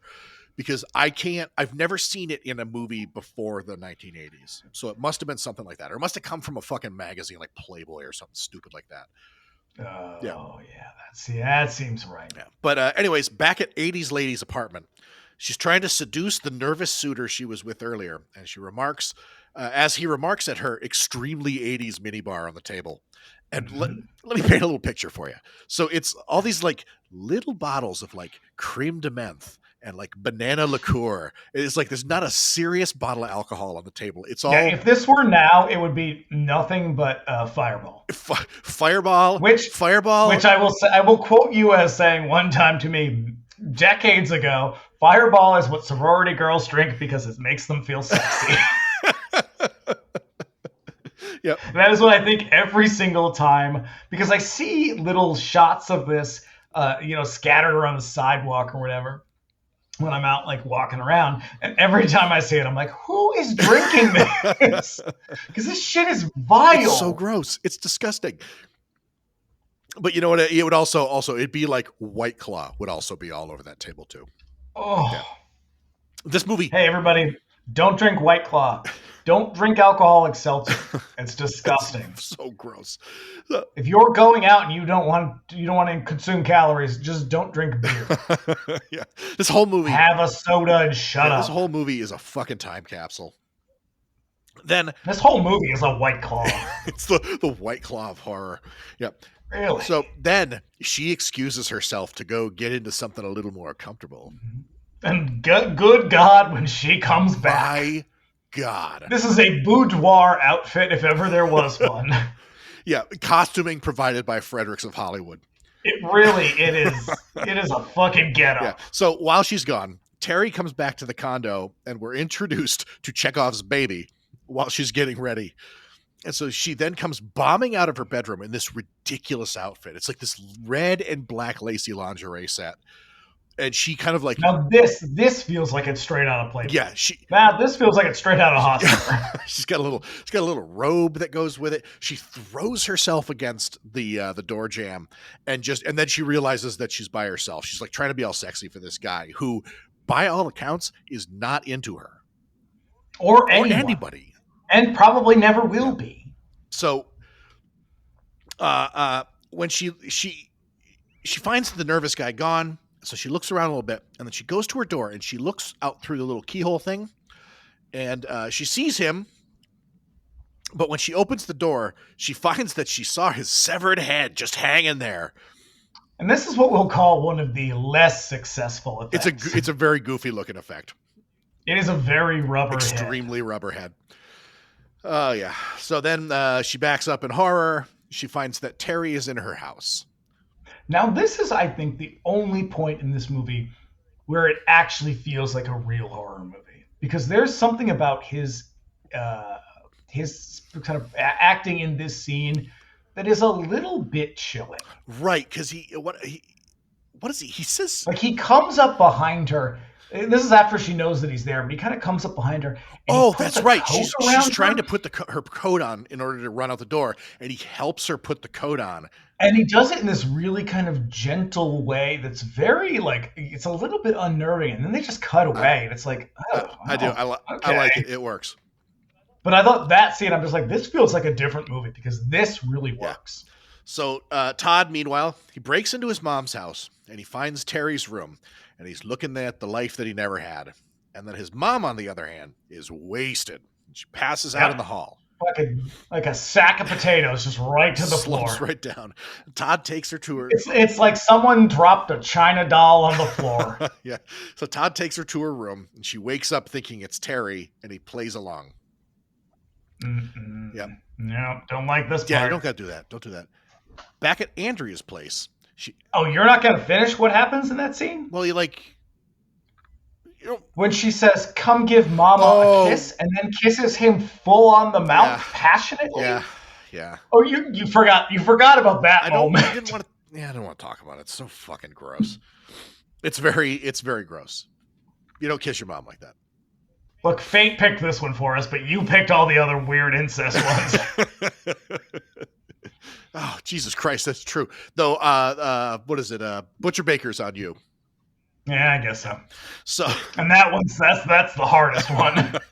I'm your girlfriend now. Holy shit. Oh, yeah. So now, back at Andrea's place, she finally found a guy to make out with. Meanwhile, everyone's being real cavalier and hilarious about the killer on the loose. And Karen plays Atari with Artie, who's the guy with the good hair. And then there's a scream from her bedroom. I'm sorry. Did you just say good hair? He's the one with the good hair. He's got the whole blow dried thing going on. His buddy, he's not as into it. Okay. Yep. I'm just gonna say, objectively speaking, that is not good hair. It's good hair. He's got good hair. It is full and lush. Maybe that's what I mean. He cares for it. You can tell that there's product involved. Anyway, scream from her bedroom. The two kids go to see what the deal is, finding Andrea dead on the bed, but it's just a joke. These are like very very different makeup applications that they have. Like the implication is that the two of them snuck into the bedroom, did like a real quick horror or Halloween costume makeup. She looks like a dead person who has been smacked in the face with a baseball bat a bunch of times. He has like a little cut on his cheek. Yep. It's like, you look like someone who spent 4 hours in the makeup They chair. only had so much time for makeup, and they spent it all on her. So, yep. With everybody mad at them, Andrea and Greg go off to play a little tennis by night. Just a little night Yeah, tennis. Like it's the 80s. Yeah, but not before we get a little. You're doing cocaine, playing night tennis, running around wearing short dresses. Put your dick in the sink. Yep, but also not before we get a little cheap skin with a shower scene. Mm-hmm. So, yeah, she's showering in a way that suggests her bathroom opens out onto everything else in the apartment, and she just opens all of the doors, including the front door. yeah. So back at home, Maddie gets on the phone, and here we go. Here she goes, everybody. This is the wind-up. She starts yelling at the operator because she can't reach her boyfriend because this is a real emergency. Yeah. Allow me. Operator, it's an emergency. This is a real emergency. He's waiting for my call. I was in the red the whole time. That was pretty good. So, because she has this inexplicable husky voice for some reason she's just real. It's the voice of a woman who smokes a lot. It's so weird. Yep. But this is Louise Lasser's role for the rest of the movie. Operator! He's waiting for my call. Now, Greg and Andrea, they play a little. I love that the other person in my apartment doesn't even look when I do shit like that anymore. He's like, oh shit, he's doing a podcast again. He's like, I could just be recording, you could just be in the kitchen. Just practicing your Louise Lasser. Yeah, and Greg and Andrea play a drunk tennis at night while being stalked by Terry. And then they decide to go and have sex on the diving board. That was another moment. That was another one of my moments that just says, this is so 80s. Oh my God. Yeah. Like because drunk night tennis feels like the most 80s thing you could do. That's very much like white people in the 80s. Like, yeah. Like you got there in your DeLorean, you got out, you went to play some drunk night tennis. Yeah. You can't afford a Ferrari, but you got some tennis rackets. There's a tennis court at your condo complex. You're living the high life. Yeah, this movie is extremely white. Couldn't possibly be any more white. So, meanwhile, Maddie pouring her heart out to the operator about her son escaping from the mental hospital. This is real actor monologue material. I really hope that there are people out there like auditioning with this. But you get the impression that like she might have actually called like the operator or something, because at one point it's just like, what number do you want? Yeah. But then there's also parts where I was like, I wonder if she's actually talking to anybody, like in the context of the movie. You can hear at some point, you can hear somebody say something else, but it might not be. It might just be a recording. Yeah, because at one point she's like, what? But like, what you have no idea what she's reacting to. It's just a woman going crazier because she is wildly unhinged at this point. Yeah. Because this is what happens when like you have Louise Lasser just playing a role by herself for the entire film. Yeah. So, meanwhile, it's like Will Smith in that shitty remake of Last Man on Earth. What the fuck is that called? Oh, I Am Legend. Oh, I Am Legend. It's that. It's just like you're gonna get crazy. Because it's just you. It's a one-man show. It's all on you. And Louise Lasser really was the Will Smith of the years. This is as I've always said. So meanwhile, Andrea and Greg engage in what is one of the most awkward sex scenes I have ever seen. Mm-hmm. It is because it's very much like the one from the beginning where it's just like fully nude, but they're just kind of laying on top of each other in this weird way of like if a kid had two Barbie dolls and just kind of smashing them together. And it kind of has that vibe to it. It's like, this is not how anybody has sex, even boring straight white people. So here's the thing. This is up there for me. This scene is up there with the hot tub scene from Mad Men in just terms of awkwardness. I find that very hard to believe because that scene in Mad Men is fucking hilarious. Yeah, but like, but my note says it's like the people who made this movie are virgins. Yeah, because the way that these two are interacting, I mean, it would make a lot of sense. They're just if they're going around grabbing women like that. It's like you said. They're just laying on top of each other, and he's just like gingerly kissing her on the lips. Thankfully, Terry comes in and slashes them up to waste no time, save us from the further cringe. So now, out in the woods, Artie and Karen walk along the boardwalk. Now, these two have way better chemistry than anybody else in the movie. They actually do. Like, you feel like these are people who know each other. Yeah. Whereas everyone else, it just feels like you just met each other on the set of a Community play. Yeah. So they're having a heart-to-heart about why Terry is so distant, and then Terry scares them by because they're on this it's like a boardwalk. It's like it's like the boardwalk in what's the fucking movie? Silver Bullet. Yes, it looks like the exact same boardwalk. Yeah. But so like it's basically like we get this shot. Just out for a stroll in the swamp. Yeah, and then Terry like reaches up and grabs her by the ankles, and then he jumps up, and there's a little bit of screaming and some what the fuck, dude. And then Artie goes to find Greg and Andrea, leaving Karen and Terry to make out on the couch. But before he gets far, Artie is accosted by Todd in his car. And he convinces him to take him to Terry. Todd's just soaking wet and angry, and he came across for reasons that don't make any sense. Why does he look so damp? Because he's like sweaty and nervous. Okay, it's kind of like Steve Railsback in any role. He's always like sweaty and nervous in every single shot. It's just the flop sweat just comes with the being anxious all the time. Well, that and cocaine. Cocaine will do that too. But he wants him to take him to Terry, which he probably could have done on his own since he was in his own house earlier. So this is the moment, though. This was another moment where I'm like, oh, they just didn't know how to advance the plot. Yeah, because he's also He does take him to Terry. They open the door, and then he runs away. Yeah, and he gets a gun somewhere. I remember there's a scene of him taking the gun comes. So this is the third gun. So there's one gun that comes from the toy gun from Brad's office. Yep. There's the tranquilizer gun, and there's the third gun from the doctor's purse. That's right. Yeah. And that's the one he has. No, and it looks like the same gun. Yeah. They're all the same gun. It's all the same gun. Yeah, it's the same prop. He makes like he's going to shoot Terry with Chekhov's gun, but he runs away instead. And this is the moment where it's just like, oh, you just didn't know how to move forward. You had to find a way to get the two to confront one another, but you couldn't figure out how to do it. So you got this like weird contrivance to make it happen. Yeah. So now Greg and Terry give chase, but once they're out in the woods, out on the boardwalk again, they find Terry's weapons, and among them a carving fork. They also find the machete, which is all gory and shit, to which Terry remarks again, "It's not cranberry sauce, Artie." And then it's not cranberry sauce. And he kills Artie with the fork by stabbing him in the throat. And this scene is fucking brutal. It is. And then he remarks again, "That's not cranberry sauce." I find scenes like this a little bit upsetting when they do something that like reminds you that a person is being killed. And it's usually like a physiological or biological thing that happens where it's like, oh, this is an actual body that's being destroyed.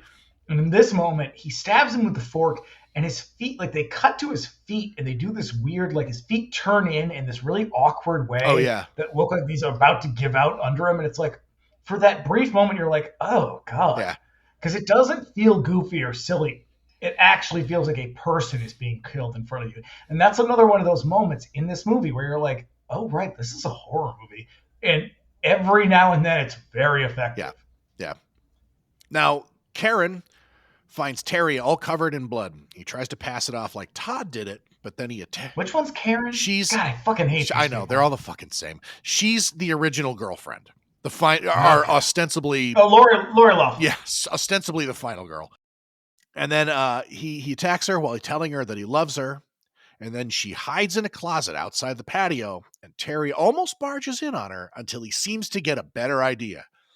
Also, she's all up in there with Jackie, the orderly's body. And when the corpse inevitably scares her, she jumps out to find Terry sitting there with Greg's dead body, manipulating his arms and laughing like a crazy person. The goofiest, best moment of the movie. Because he's just got his hands, so he's like slapping them together to clap. Oh yeah, he at one point he takes one of Artie's arms and like grabs her butt with his hand. But this is another one of those again where like his performance, a lot of the time he feels like he's like he doesn't even want to be there. But then when he does lean in, you're kind of like you get it because did you ever see that movie Behind the Mask? Oh yeah, I love that one. it's a little bit like that, where he's this kind of real goofy character for most of the movie. Even when he's killing people, it's like, that's not cranberry sauce. But every now and then there's a moment where that kind of humor turns to menace. Oh, sure. The entire this is one of those moments. The entire third act of that movie is they twist it to remind you this guy's a murderer. Remember? Right, and they do that here every now and then. And the part when he kind of creeps up behind a lady and like puts the coat on her, and you're like, oh, that's a little chilling. This is another one of those moments where it's like his demeanor turns, like after he's clapping his hands together and being really goofy, and he's just like, that's not very nice. And then he kind of gets up and you're like, oh, he's gonna go kill her now, though. Yeah. Like, it works. It's just everything, like the whole fucking movie. Everything about this movie is so inconsistent that like you never really know what's gonna hit and what's not, and most of it doesn't. Yeah. So Karen now goes running around knocking on doors. The only person she finds home on Thanksgiving night is this is why I hate kids. Is the little girl who was told by Todd not to let anyone in, and she follows her advice. Yep. Yeah. She's not gonna save this lady, and she's a bad actor. Also, the tone of her voice and the pitch bother me. It's like nails into the ears. Yep. At the next place, she finds Chekhov's baby all by itself because Terry is also there pulling the machete out of 80s lady's body. And then there's more running and screaming. She tries to go out the back, but Todd is there and he scares her. So she grabs the baby and runs. So now, back at home, Maddie, finally off the phone, finds Terry's bloody shirt. Well, because she places a call that is the wrong number, but then she's like, oh, thank God. Oh, thank God it's you. And then she's like, what? All right, because there's who is this? There's a couple more of these like Maddie. It's getting real Patty and Selma the further I go. Because there's a bunch of like Maddie on the phone scenes, and there's one that I completely skipped over where she like I think the operator like hangs up on her, and she's like, "You can't leave me like this. You can't leave me all alone." The thing about her, and I think it's maybe what it's after she finds the shirt. It's like right now. It's after she finds the shirt in the trash. Is that it's that moment that you're just doing that she starts to play it really straight, and you're like, oh, Louise Lasser, first of all, is a good actor, but also it's too serious for the movie where you're like, she's playing it so like you feel bad that she's alone and scared. Yeah. It's like all of a sudden, again, it's that inconsistency where it hits and you're like, oh, I don't like this older woman being terrified. I don't want that. Yeah, you know what it is it's she's isolated from the rest of the cast in these scenes, and so there's no direction and she has no context to sort of play off of.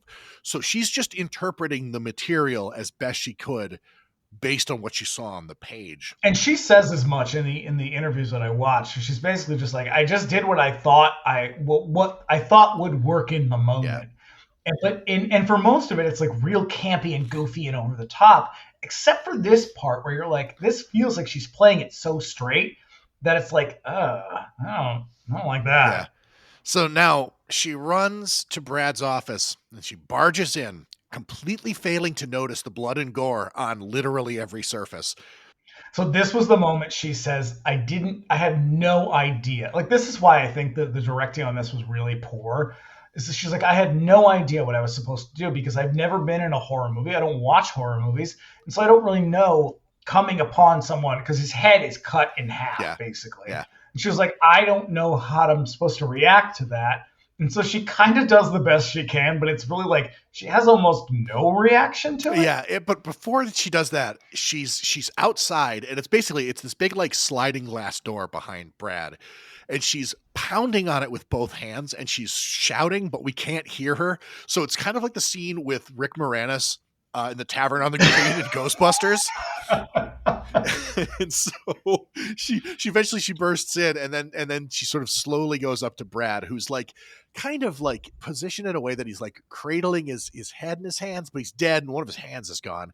And then she sort of nudges him and he falls over and his head splits in half. And I love it. It's so gross because you get a really good look at just like this cross section of the dude's head. But then you get that moment of like, it's like the scene in in Sleepaway Camp when Nell finds one of the bodies. He's like, I'm gonna get him, Meg. Yeah, I'm gonna get him. She has that kind of moment where she's like, I'm gonna make it right. I'll make it right. Don't worry. That's right. Because what is happening at this point? It's just like the whole movie has just fallen apart completely. Right, because now Chekhov's gun is in her hands. And so now we cut over to the pool where Karen finds a moment of solace with the baby, but Terry catches up with her. And she hides in a locker room, hiding the baby. I'm just gonna say this condo complex is cheesy. It is. It's got the 80s written all over it. It's got tennis courts. It's got indoor pool. Fucking stucco walls as far as the eye can see. Yep. It's got they must have had like terracotta roofing also. Must have been. Of course. Yeah. So and just mold upon asbestos. Just black mold on everything because everything is carpeted. Oh. Yeah, so she stuffs the baby in a cupboard, and then she finds the dead bodies of Andrea and Greg in the sauna, and then she kind of hides herself away in one of the toilets. And then it seems to work because Terry comes in, does little performative crazy guy stuff to the dead bodies, and then he does. He's like, you guys. It's a real Goofy Gus kind of moment. Yep. And he seems to walk off after taking a leak, of course. And so we're back at the pool, and it turns out that Terry was just waiting her out, and he attacks Karen as she runs out of hiding. And he missed. Well, she's sitting there by the pool, and he's maybe this happens before she runs into the bathroom, and he walks up and starts bouncing on the diving board. Diving board, and she has a moment. It's very much like Chili in Friday the 13th Part 3, where she's like, "Oh God." Yeah. Like it's this real like Jesus Christ kind of moment. Yeah. It's really great. So he misses, and what she does is she sort of like runs out and she finds Todd out by the pool, who's actually an actor wearing a wig that looks nothing like Todd's hair. No, is it a wig? Holy shit! Absolutely, and the cheapest one they could find. And so from here on out, this movie is bonkers. Yeah. So it's Todd, and he's got the gun, and he fails to shoot Terry. And this time, Karen takes the gun, but she finds out that it's not loaded because the gun just clicks when she tries to shoot him. And so also what this does is it cuts back and forth with a lot of like over the shoulder shots of like from behind of like whatever actor is doing the talking. So like if it's Terry, we're over the shoulder of Todd, who's some dude wearing a wig. If it's Todd doing the talking, it's some actor wearing a wig to look like Terry. But for whatever reason, the Terry actor looks way more like Terry than the other one. Like, I don't know what the deal is. They got a really good wig on him, and the other one looks like they went to Spirit Halloween. Yeah. It is a big fright wig. Yeah. So now Terry and Todd fight in the pool. Terry ends up winning, appearing to drown Todd, who can't swim, which makes perfect sense. And then Maddie is here now with Chekhov's gun, and she shoots Terry several times, killing him while Karen pulls Todd out of the pool. And this is another moment where like the comedy that they've relied on, and the black comedy, I guess, they've relied on throughout this movie really undermines this moment, because this particular moment could have some gravity, because she shoots him a couple times, and each time he has this really stunned look on his face, especially when she shoots him in the eye. Yeah. But it's like they've been so dumb and goofy the whole time that's like it doesn't feel like anything, because you've acted like assholes the whole time. Yeah, like this should have been a real. It should have had impact, because the end of this movie is really fucking bleak, and it's very abrupt, because also the relationship that she has with Terry has been written in such a way as to be like very unhealthy. Like he's the only man in her life, and it's very codependent. She had to shoot him, and like it really should have been more, because what ends up happening next. But that's because she doesn't know that it's Terry that she shot. Yeah. So good God, I've never come to that conclusion. I thought that she was just delusional. Well, that's the whole fucking revelation. Would you shut it off with the last 3 minutes to go? Because she starts talking to him. But the thing is he doesn't look like Terry. He doesn't compose himself like Terry. Work. He doesn't carry himself like Terry. And so no, he's a wet rape victim. Yeah. That he clearly, like, you should be able to tell the difference there. I think that they really go out of their way to differentiate these two, which is why this ending doesn't really work, but it's still so fucking dark and weird. Because what she does is she comforts him, but she's assuming that it's Terry that she's talking to, and she's like, "Don't worry, I killed him. I've taken care of it. We're going to be together forever. It's all going to be okay." And then he starts shouting, I'm Todd, over and over again. And then she starts doing it as well. And then, this part really, really kind of gets under my skin a little bit, because it's like, it's pure crazy at this point.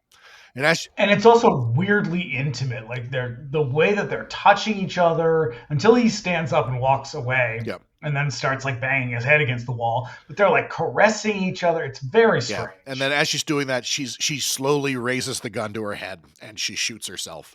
And then Karen takes off with the baby in her arms while Todd looks on in horror. Fade to black, roll credits. And that is why it feels like a movie made by a lot of different people who had a lot of different ideas about what was supposed to happen. Yeah. That's obviously what I think, that John Grissmer very obviously had a way different version of this movie in mind as he was making it. And the Marion Cantor probably had a way different version of the movie in mind when she made it, because they're both working from the same script, but both of them definitely seem to interpret it in wildly different directions. Yeah, they're very much at odds with each other on what it's supposed to be. Now, this is a hard one because much like Elves, it's one that we did not stumble upon until relatively recently. I'm still going to ask, who now does this play out now? Let's if I were to sort of put myself in the mindset, like if I had seen this in 1987, I don't know if I would have liked this one, because I probably would have been, I was 12 or 13 at the time. And so I think my expectations of a horror movie, of a slasher movie in particular, were informed definitely by the trends of the time. And like, it's also derivative in all the worst ways. Yeah. And so I feel like it would have just been cheap. It's kind of boring in a lot. Like there are moments where it fucking drags and it really does sag in the middle pretty hard. I don't think that this movie would have really kept my attention, certainly because I definitely in the time did not have an appreciation for camp that I do now. And so now, way different movie. I don't know if I really like. I've seen a lot of people recently being really in love with it. I think it's just okay. It's mostly I mostly watch it because I love Louise Lasser's performance in it. It's super fucking crazy and in all the best ways. But the rest of the movie is just all right. Yeah, that's as I am, I guess, still relatively new to social media. And I see all these people that are like, it's time to watch this classic. And I'm like, I guess so. But honestly, this movie's not that good. Like, it was forgotten about for a reason. It was shelved for a reason. Louise Lasser's performance is so fucking bizarre. That's really the only reason to watch it. Because the rest of it, with some, the character of Terror, what's his name? Mark Soper. The guy who plays him. I think there's some interesting moments there. But like the direction is, I guess, competent at best. It's just not a very good movie. But also, weirdly though, is that it doesn't contain the more objectionable shit that is really common to slashers, especially of that era. But even in the late 80s, like the kind of homophobia and the racism is not really there. But there's also no diversity. That's the thing is I'm sure that if there were a much more diverse cast, they would have found opportunities to be racist, because that's just how it was at the time. And it's a pretty tasteless movie, but like it's just, it's fine. It's not a good movie. No, it just isn't. Like, it's fun to watch once in a while. If you want to show it to someone who hasn't seen it, that's kind of fun. But just generally, it's a bit of a snore. Yeah. So I'll tell you what's not a snore. What do we? The next movie we're gonna watch. What are we doing next? Well, we're gonna be back in 2 weeks with a profoundly tasteless film, the holiday classic, Silent Night, Deadly Night. Ah, yes. Does a guy in a Santa suit rape a lady? Sure does. Yep. Is it a horrible film? Absolutely. Oh my God, yes. With a quite a legacy. Yep. So, all right, I'm looking forward to it. We're going to kick off the holiday season right, and you better believe that that's not going to be the last of the Christmas horror movies we're doing. No. Oh, no. We got a big one. One that we've been waiting We're for. coming up on my favorite movie of all time. So, all right. Be back here in 2 weeks when we bring you Silent Night, Deadly Night.